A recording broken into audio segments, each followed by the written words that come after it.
Welcome, guys, to the very first episode of Island Mysteries Uncovered, where we dive deep into the most chilling, unexplained crimes in the Caribbean. Today, I'm going to be taking you to the island of St. Croix, where a string of cyanide poisonings left investigators hunting for an elusive killer. A figure who would become known only as the Obeah Man. Alright, so let's talk about St. Croix for a minute. It's a paradise. It's one of the US Virgin Islands. And to picture it, picture white sand beaches, lush green hills, crystal clear waters.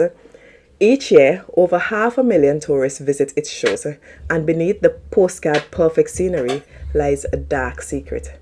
A mystery that has remained unsolved for decades. A story of greed, fear, and death. Today, we delve into the chilling case of the St. Croix Voodoo Murders. On November 18th, 1988, it's a warm, humid night. The streets of St. Croix are quiet except for the occasional rustling of the palm trees in the wind. At 9:30 p.m., police would respond to what seemed like a routine call. A call to report a minor traffic accident. They would respond to find a woman barely clinging to life who is slumped over in her car seat, her clothing inexplicably soaked in seawater, and she would later die en route to the hospital. Her name? Radha Maharaj. 16 miles away, another body is discovered, and this time on the side of the road. There is a man, he's lifeless, and his body is also drenched in seawater. There were no signs of a struggle, no visible wounds, just stillness. This man would be identified as her husband, Krishnada Maharaj. The coroner's report would reveal something truly disturbing. Neither of them died as a result of the crash. Neither of them died as a result of their time in the ocean, and neither of them died of natural causes. They had both been poisoned. Cyanide, the silent killer. And this was only the latest in a string of cyanide-related deaths in St. Croix. 5 victims, all poisoned, all bound by eerie similarities, and at the center of it all, a mysterious figure. He would be known only as the Obeah Man. To understand the horror that unfolded in St. Croix, we need to go back to where it all began. The first known victim was Haig Caesar, a 38-year-old businessman who had seemingly driven his car off the road on May of 1984. But when police would find his body, there were no signs of impact injuries, only the unmistakable traces of cyanide in his system. His wife Rosamond would later reveal a shocking detail. Rosamond would recall in the months leading up to his death, Haig had become involved with a man who claimed to be a spiritual healer, an Obeah Man. This man had promised Haig riches beyond his imagination, treasures buried beneath his land and guarded by evil spirits. But to claim it, Haig had to perform a ritual. He had to drink a special potion. That potion was believed to be the cyanide. By the time Haig's body was discovered, the Obeah Man and Haig's $100,000 were gone. This case should have set off alarm bells for authorities, but it didn't, and no one would link Haig Caesar's death to foul play at the time.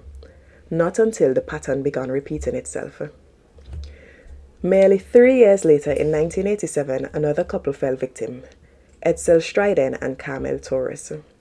The couple owned a small bar in St. Croix, and they too had taken out a loan to expand their business. And just like Haig, they received visits and phone calls from a mysterious man.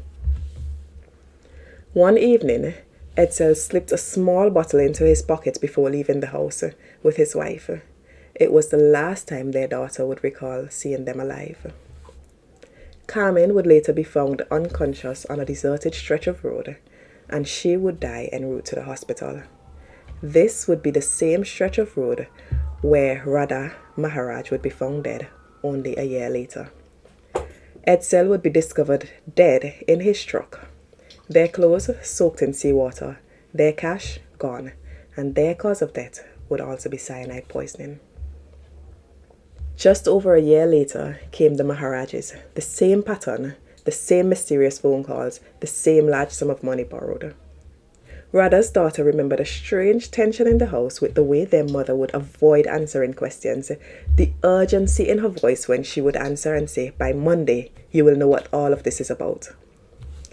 The police initially suspected suicide, but the theory didn't hold up. Too many coincidences, too many eerie similarities, and too much seawater.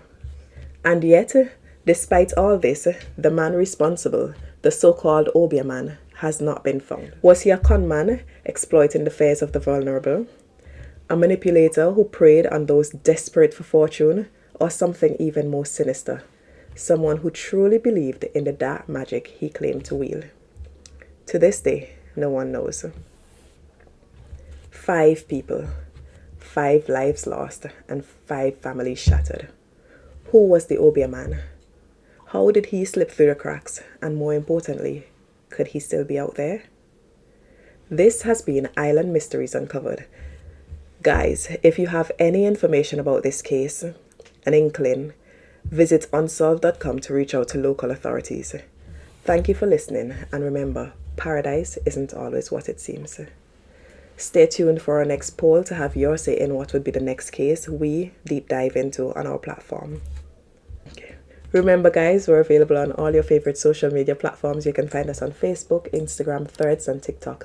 Feel free to follow and leave us a message if you think there's a case that we should cover.